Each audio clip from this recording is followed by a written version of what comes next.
Saudara-saudari yang terkasih, setiap orang memiliki pemahaman dan pengalaman akan Allah yang berbeda-beda.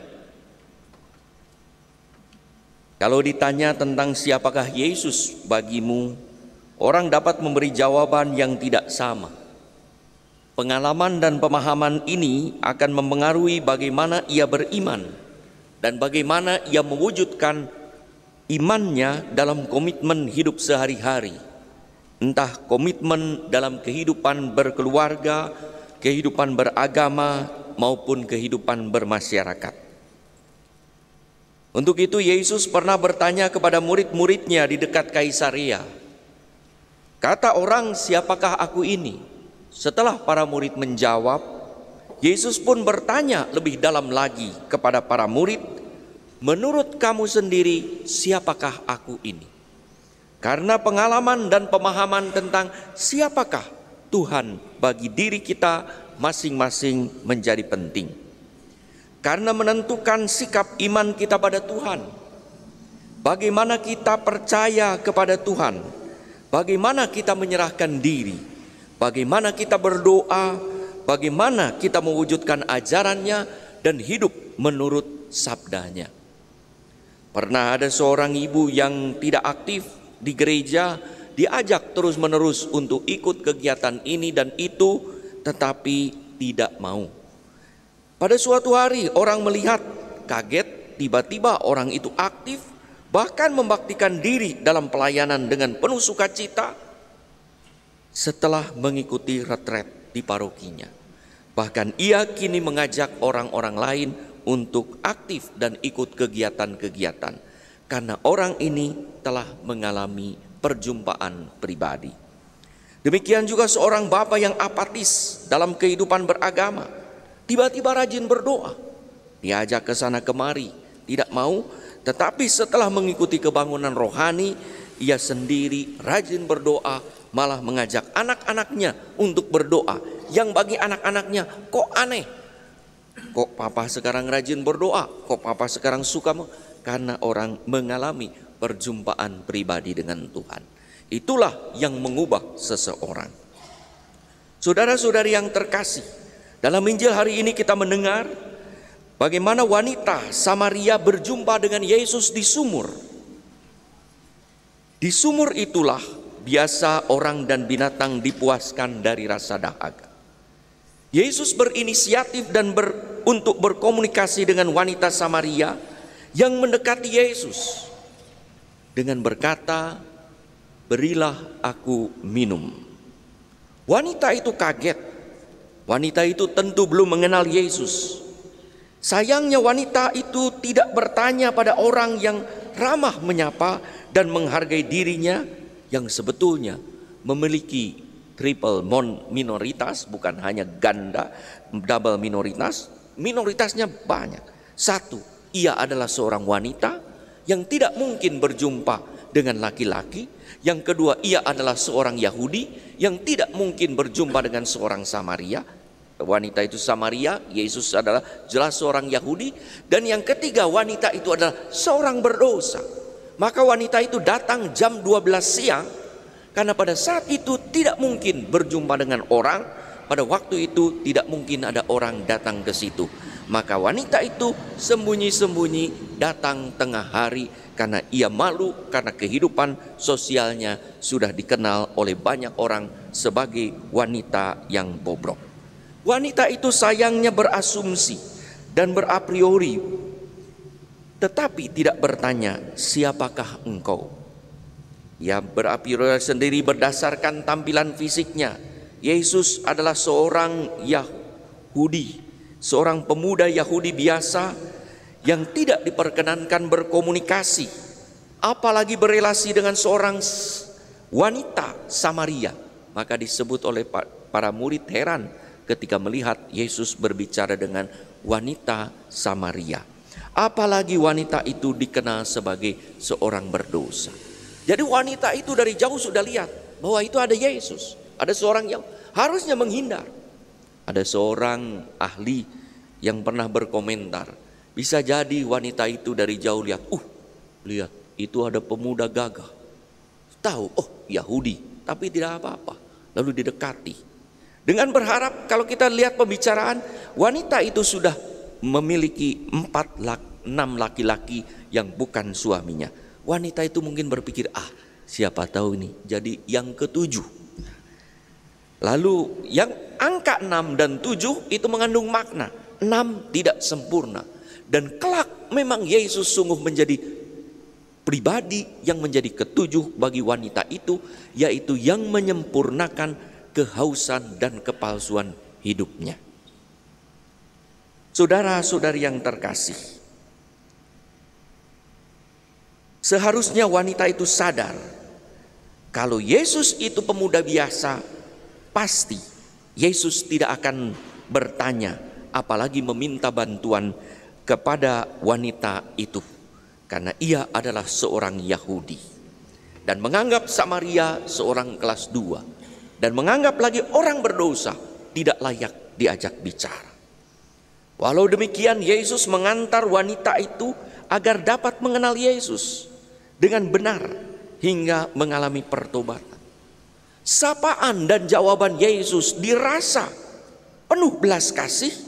Ini pasti bukan orang biasa, karena pertanyaan Yesus dirasa tidak menghakimi, tetapi justru mengantar wanita itu kepada kehidupan yang ia rindukan. Wanita itu sebenarnya rindu akan kehidupan yang baik dan benar. Sementara Tuhan Yesus sendiri rindu mencari jiwa-jiwa yang hilang dari entah wanita, entah Samaria, entah orang berdosa, siapapun yang hilang dicari oleh Tuhan dengan penuh belas kasih. Maka kedatangan Yesus ke sumur itu bukanlah suatu yang kebetulan, tetapi dengan penuh inisiatif. Yesus tidak bersama murid-muridnya pergi ke kota, tetapi beristirahat tinggal di sana karena tahu wanita Samaria itu akan datang ke sana. Selama itu wanita Samaria itu hidup di permukaan. Ia hidup dalam kepalsuan, dikuasai nafsu dan naruri. Bayangkan saja, ia bersuamikan tanda petik 6 orang. Ia malu dan mau menyembunyikan persoalannya.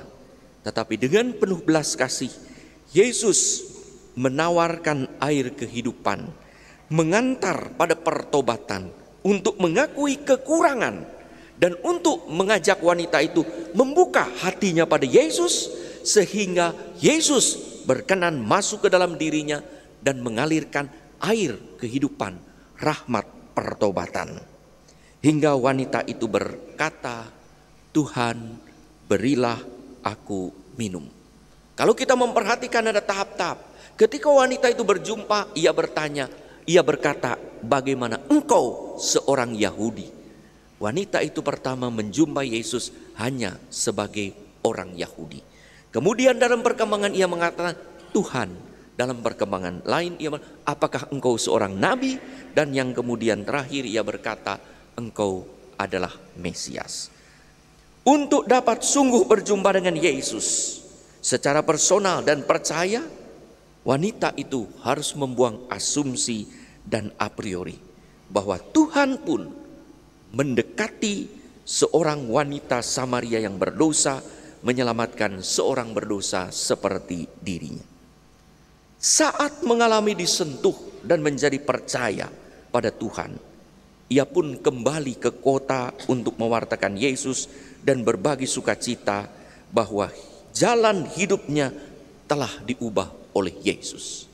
Orang-orang kota yang mengenal wanita itu seorang pendosa tahu dan bahkan mencibirkan. Tetapi karena melihat perubahan hidup yang luar biasa dari wanita itu, ada gairah cinta yang berkobar-kobar, penuh sukacita, semangat. Hingga orang-orang itu mendengarkan dan mau ketemu dengan Yesus. Siapa pribadi yang mengubah orang ini? Oh, wanita berdosa, menjauh, bersembunyi, hidup di tengah malam, kini mau datang mewartakan seorang dengan penuh semangat, hidupnya sangat berubah. Maka orang-orang datang kepada Yesus dan mengalami perjumpaan, hingga orang-orang pun berkata, "Kami percaya bukan karena perkataanmu, tetapi kami percaya karena kami telah menjumpai Yesus. Itulah pengalaman orang-orang yang ikut kebangunan rohani, ikut kegiatan retret, ikut kegiatan-kegiatan rohani lain, diajak oleh orang-orang, kemudian ikut. Setelah ikut, mereka pun berkata, kami atau saya menjadi percaya bukan lagi karena diajak oleh kamu, oleh kalian, tetapi saya sendiri mengalami perjumpaan dengan Tuhan dalam kegiatan rohani. Saudara-saudari yang terkasih, ada banyak hal yang merintangi kita pada pertobatan. Entah asumsi dan a priori. Untuk apa berdoa? Tuhan toh tidak mengabulkan doa saya. Untuk apa ke gereja? Toh orang-orang ke gereja perbuatannya sama saja. Untuk apa aktif ke gereja, ikut kegiatan agama? Orang-orang juga tidak ada gunanya, malah tambah susah. Dan banyak yang lain. Atau karena ada ketakutan, ada rasa malu karena dosa, ada rasa malu karena masa lalu, atau mungkin rasa sombong. Saya juga dapat berbuat tanpa harus ke gereja, tanpa harus berdoa. Percuma, untuk apa saya bertobat sudah terlalu jauh, dan untuk apa bertobat seperti ini, hidup sudah enak. Itulah asumsi dan a priori yang dialami juga kiranya oleh wanita Samaria itu. Tetapi ketika wanita Samaria itu mau terbuka kepada Yesus, meninggalkan segala masa lalu, tempayan itu adalah lambang masa lalu. Mari kita memahami dan mengalami belas kasih Tuhan, entah melalui peristiwa hidup yang mengesankan, melalui perjumpaan dengan orang tertentu, atau melalui kegiatan yang menggugah dan menggugat hidup kita saat ini, atau melalui sakramen-sakramen seperti perayaan Ekaristi ini. Maka ketika ada orang yang mengajak, janganlah menolak, siapa tahu itu jalan untuk berjumpa dengan Tuhan. Seperti orang-orang di kota diajak oleh wanita Samaria berjumpa dengan Tuhan dan mengalami percaya pada Tuhan. Belas kasih Tuhan mengatasi segala dosa, mengatasi segala kelemahan apapun, mengatasi masa lalu kita apapun pahitnya.